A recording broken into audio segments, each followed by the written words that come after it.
When Things Fall Apart Advice for Difficult Times by Pema Chodron. It's never too late. What makes Matri such a difficult approach is that we are not trying to solve a problem. We are not striving to make pain go away or become a better person. In fact, we are giving up control altogether and letting concepts and ideals fall apart.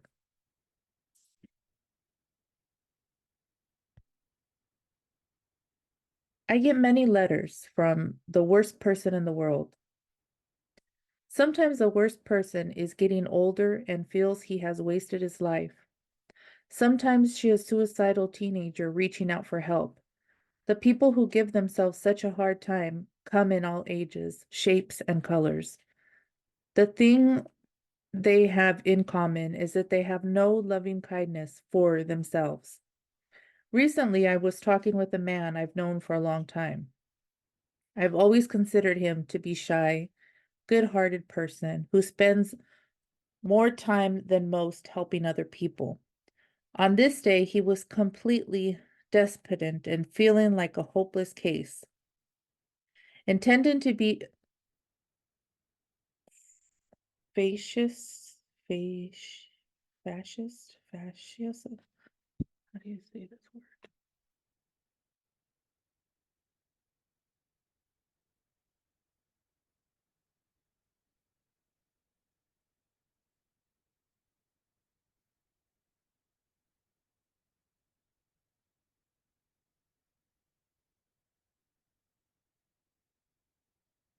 Facetious. Facetious.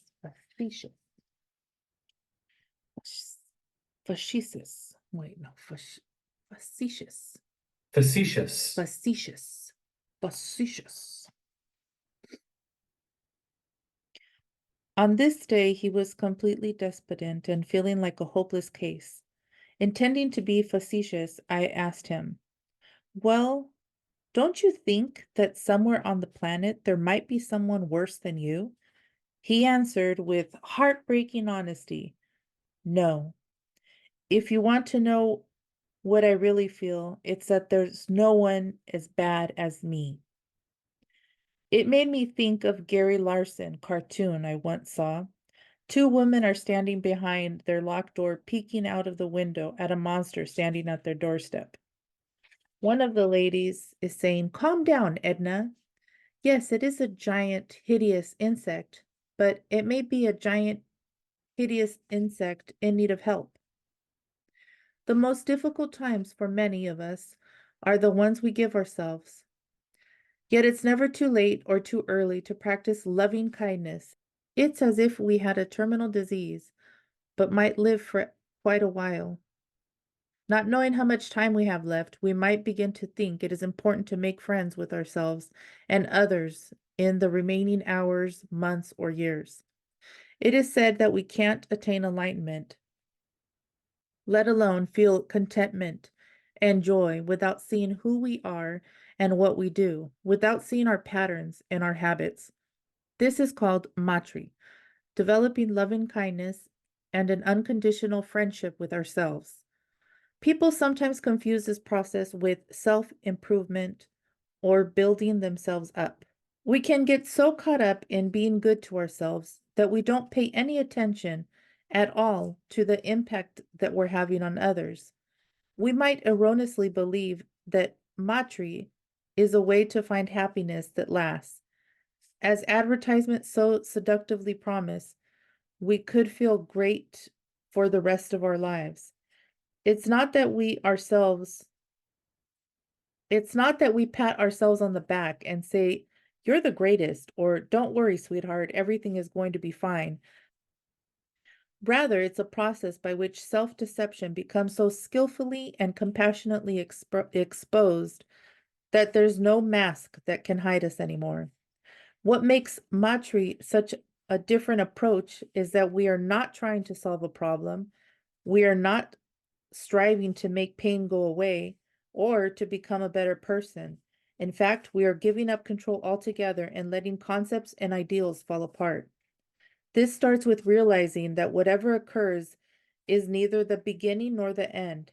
It is just the same kind of normal human experience that's been happening to everyday people from the beginning of time. Thoughts, emotions, moods, and memories come and they go, and basic nowness is always here. It's never too late for any of us to look at our minds. We can always sit down and allow the space for anything to arise. Sometimes we have a shocking experience of ourselves. Sometimes we try to hide. Sometimes we have a surprising experience of ourselves. Often we get carried away. Without judging, without buying into likes and dislikes, we can always encourage ourselves to be here again and again and again. The painful thing is that when we buy into disapproval, we are practicing disapproval. When we buy into harshness, we are practicing harshness. The more we do it, the stronger these qualities become. How sad is it that we become so expert at causing harm to ourselves and others? The trick, then, is to practice gentleness and letting go. We can learn to meet whatever arises with curiosity and not make it such a big deal. Instead of struggling against the force of confusion, we could meet it and relax. When we do that, we gradually discover that clarity is always there. In the middle of the worst scenario, of the worst person in the world, in the midst of all the heavy dialogue within ourselves, open space is always there. We carry around an image of ourselves, an image we hold in our minds. One way to describe this is a small mind. It can always be described as sem. In Tibetan, there are several words for mind, but two that are particularly helpful to know are sem and rikpa. Sem is what we experience as discursive thoughts, a stream of chatter that's always reinforcing an image of ourselves. Rikpa literally means intelligence or brightness. Behind all the planning and worrying, behind all the wishing and wanting, picking and choosing, the unfabricated wisdom mind of Rikpa is always here. Whenever we stop talking to ourselves, Rikpa is continually here. In Nepal, the dogs bark all night long. Every 20 minutes or so, they all stop at once, and there is an experience of immense relief and stillness. Then they all start barking again. The small mind of Sem can feel just like that. When we first start meditating, it's as if the dogs never stop barking at all. After a while, there are those gaps. Discursive thoughts are rather like wild dogs that need taming. Rather than beating them or throwing stones, we tame them with compassion. Over and over, we regard them with the precision and kindness that allow them to gradually calm down. Sometimes it feels like there's much more space with just a few jibs and jabs here and there. Of course, the noise will continue. We aren't trying to get rid of those dogs, but once we've touched in with the spaciousness of Rikpa, it begins to permeate everything. Once we've had a glimpse of spaciousness, if we practice with Matri, it will continue to expand. It expands into our resentment. It expands into our fear. It expands into our concepts and opinions about things and into who we think we are. We might sometimes even get the feeling that life is like a dream. When I was about 10, my best friend started having nightmares. She'd be running through a huge dark building pursued by a hideous monster. She'd get to a door, struggle to open it, and no sooner had she closed it behind her than she'd hear it opened by the rapidly approaching monsters. Finally, she'd wake up screaming and crying for help. One day we were sitting in her kitchen talking about her nightmares. When I asked her what the demon looked like, she said she didn't know because she was always running away. After I asked her that question, she began to wonder about the monsters.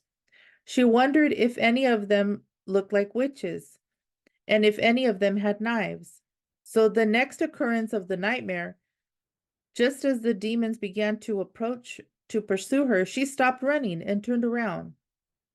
It took tremendous courage, and her heart was pounding, but she put her back up against the wall and looked up at them. Then all stopped. They all stopped right in front of her and began jumping up and down, but none of them came closer. There were 5 in all, each looking something like an animal. One of them was a gray bear, but instead of claws, it had long red fingernails. One had 4 eyes, another had a wound on its cheek. Once she looked closely, they appeared less like monsters and more like the two-dimensional drawings in comic books. Then slowly they began to fade. After that, she woke up, and that was the end of her nightmares. There is a teaching on the 3 kinds of awakening. Awakening from the dream of ordinary sleep, awakening at death from the dream of life, and awakening into full enlightenment from the dream of a delusion.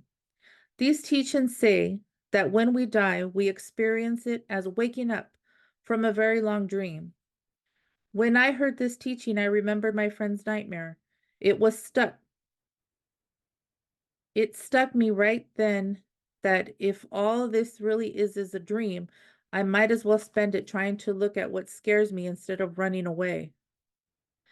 I haven't always found this all that easy to do, but in the process, I've learned a lot about Matri. Our personal demons come in many guises. We experience them as shame, as jealousy, as abandonment, as rage. They are anything that makes us so uncomfortable that we continually run away. We do the big escape. We act out, say something, slam a door, hit someone, or throw a pot as a way of not facing what's happening in our hearts. Or we shove the feelings under and somehow deaden the pain. We can spend our whole lives escaping from the monsters of our mind. All over the world, people are so caught in running that they forget to take advantage of the beauty around them. We become so accustomed to speeding ahead that we rob ourselves of joy. Once I dreamt that I was getting a house ready for Khandro Rinpoche. I was rushing around cleaning and cooking. Suddenly her car drove up, and there she was with her attendant. As I ran up and greeted them, Rinpoche smiled at me and asked, "Did you see the sun come up this morning?" I answered, "No, Rinpoche, I didn't. I was much too busy to see the sun." She laughed and said, "Too busy to live life?" Sometimes it seems we have a preference for darkness and speed.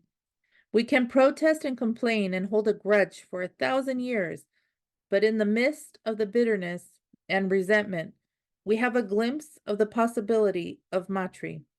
We hear a child crying or smell that someone is baking bread. We feel the coolness of the air or see the first crocus of spring. Despite ourselves, we are drawn out by the beauty in our own backyard. The way to dissolve our resistance to life is to meet it face to face. When we feel resentment because the room is too hot, we could meet the heat and feel its fieriness and its heaviness. When we feel resentment because the room is too cold, we could meet the cold and feel its iciness and its bite. When we want to complain about the rain, we could feel its wetness instead. When we worry because the wind is shaking our windows, we could meet the wind and hear its sound. Cutting our expectations for a cure is a gift we can give ourselves. There is no cure for hot and cold. They will go on forever. After we have died, the ebb and flow will still continue.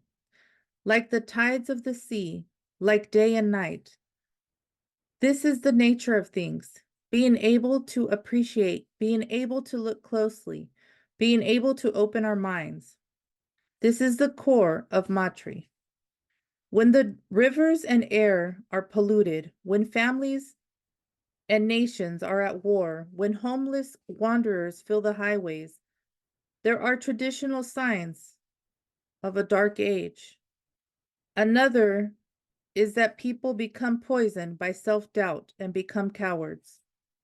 Practicing loving kindness towards ourselves seems as good a way as any to start illuminating the darkness of difficult times. Being preoccupied with our self-image is like being deaf and blind. It's like standing in the middle of a vast field of wild flowers with a black hood over our heads.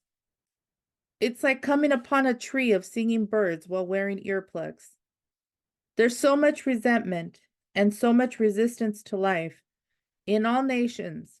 It's like a plague that's gotten out of control and is poisoning the atmosphere of the world. There's so much resentment and so much resistance to life. In all nations, it's like a plague that's gotten out of control and is poisoning the atmosphere of the world.